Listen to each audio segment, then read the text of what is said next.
undervolt. Roger, main be undervolt. Okay,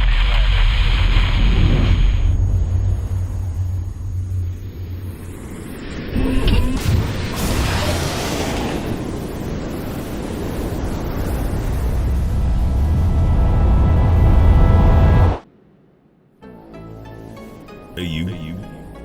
It's not been so long since we got another digit on the patch to bring in 3.11.1, and now here we are with 3.12 drop on the masses. There's quite a bit to read in the patch notes, but reading is for suckers. So hop underneath your quarantine blanket and let's take a look at what you're getting. Like up, sub up, and ring up like a boss.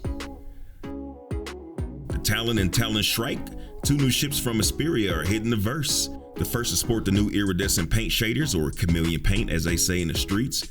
Besides looking like the new hotness with their metal feathers and bird-like aesthetic, they also bring some new to the way you can board a ship, as well as put a new spin on ejection. You explode outward in the ejection module, and then it falls away, leaving you in the open, ready to board a ship or grow a civilization on your belly as you float through the void. Tier 1 reputation. Your relationship status with various mission givers and organizations will now be tracked. If you do well with them, you get a bump in access to more difficult, higher paying missions. If you stink it up, then you'll be fired or sacked if you prefer. If that happens, you'll lose access to that NPC or organization's missions for 24 hours. Right now it's set so that you have to really go out there looking like Cyril to be fired, so no need to wait till you've built the ultimate upgraded ship before you start taking on missions. Once you do start blowing the backs out of ships, kicking down doors and carrying a high rep with an organization, you notice you've been paid a little extra, which is the first edition of perks for reputation. Right now, rep is only visible through dialogue options and access to additional tiers of missions, but it'll be more fleshed out down the road. Refinery decks. Rest stops are one step closer to becoming a one-stop shop of the verse. Refinery decks have been added for the veteran and blossoming miners out there. They'll allow you to sell your unrefined, mined-up materials, or you can drop off your ore and have them refine it for a price that depends on the type of processing you're willing to pay for. Different refineries specialize in different processing types, so you may need to shop around. After you've got a hold of freshly polished laranite, it's off to the cities to sell your wares, Drebin. Planetary visual improvements. Siggy Sig Sig has done another pass on the planetary visuals, updating the shaders, adding new assets, and improving the 2D cloud layers, which are wow. Overall, Planetech V4 looks better and better on every pass they take. Restricted area rework. The landing splines have been removed from Area 18 in Loreville. CIG has gotten a lot of pushback from players on the landing splines. Personally, if they were just a visual guide to your hangar, things would be beautimous. Maybe throw in an auto landing feature. Lagrange Point Spacescaping. The Lagrange points where all the rest stops reside have a big visual upgrade. They're now much easier to see from a distance, even from the dark side. And most noticeably are the gas clouds surrounding them. I was a bit worried that these would make space look a little oversaturated and cartoony like No Man's Sky and a ton of other games. And the saturation feels a touch high, but otherwise it's really solid looking. Nobody can see you vaping in the gas clouds. Elevator panel updates. All the elevator panels are now updated with building blocks tech. Unfortunately, for some of us, this means we can no longer open any elevators using the controller. Sucks, but that's progress, people. Multi-tool tractor beam. We've been waiting for some tractor beam love for a while now, and here you have it. You go buy the tractor beam attachment, throw it on your multi-tool. You can move cargo boxes and other physical objects, and you can also use it as a grappling hook to get your Attack on Titan on. Now, if we could just get an attachment like this for Leatherman products. Ship entry identification. AR markers will now show valid points of entry into your ships and vehicles. These are changed depending on if you're landed or in space. Mining UI refactor. The mining UI is being completely revamped to show you a ton of info, including mining consumables, cargo, and volatile cargo states, and your flight UI. That last one really been needed. The new UI is definitely more useful, but I will miss the old one since it looked like the interface for an actual piece of heavy equipment, and now it has a little bit more of an arcade game vibe to it. Still looks good, but I'm gonna miss the old one. Speaking of mining, SIG has also completed a mining rebalance pass, which will make mining more profitable overall. Rocks will have a higher max yield, and the presence of low value materials in otherwise valuable rocks can lower the resistance, making it a bit easier to mine. Mining lasers themselves have been overhauled to make them each into more appealing choices, and most have had additional consumable slots added to them. The performance of consumables has been rebalanced, and all of them now have 5 charges.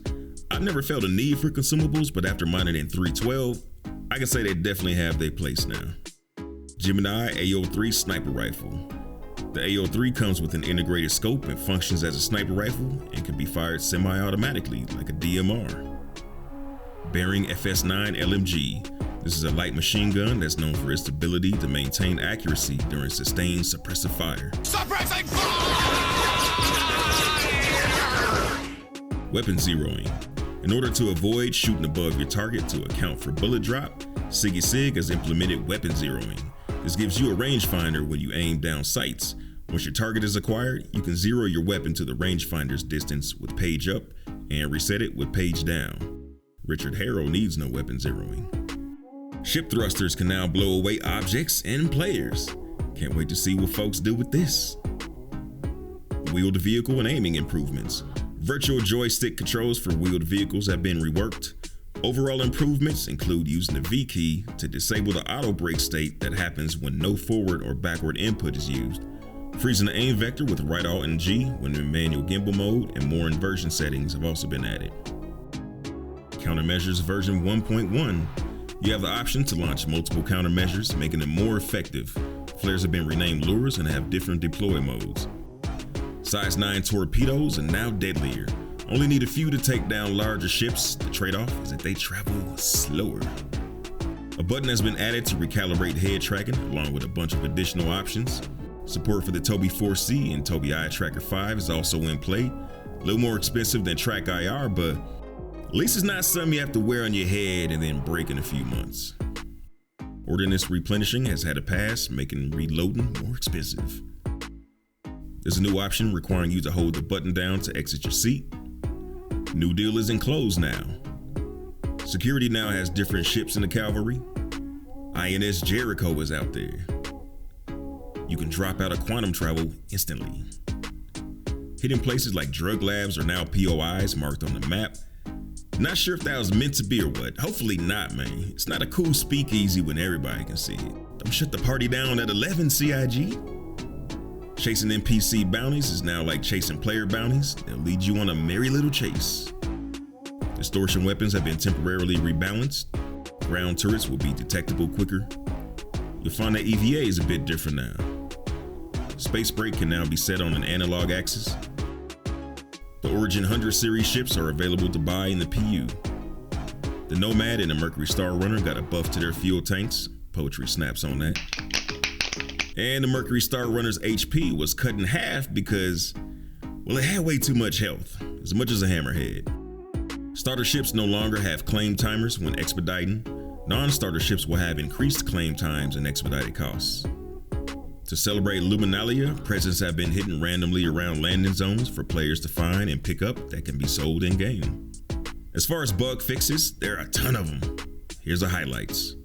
Ships landed at New Babbage and Lorville should now be able to be stored. Fixed an issue causing the Animus missile launcher to not let players equip a fresh magazine once the currently attached one was used. I stopped using it because of that, so thanks, CIG. Nomad's self-destruct audio will no longer stop prematurely when self-destructing the ship. That's hilarious. You run back to the cockpit to see what happened right before a boom goes to dynamite. The Pirate Gladius variant should no longer be missing the comms menu on all its MFD screens. Fixed an issue that was causing players to sometimes be unable to see all or some party member markers. That part. Yes, please, thank you, with some Henny on top. Yeah, thank you.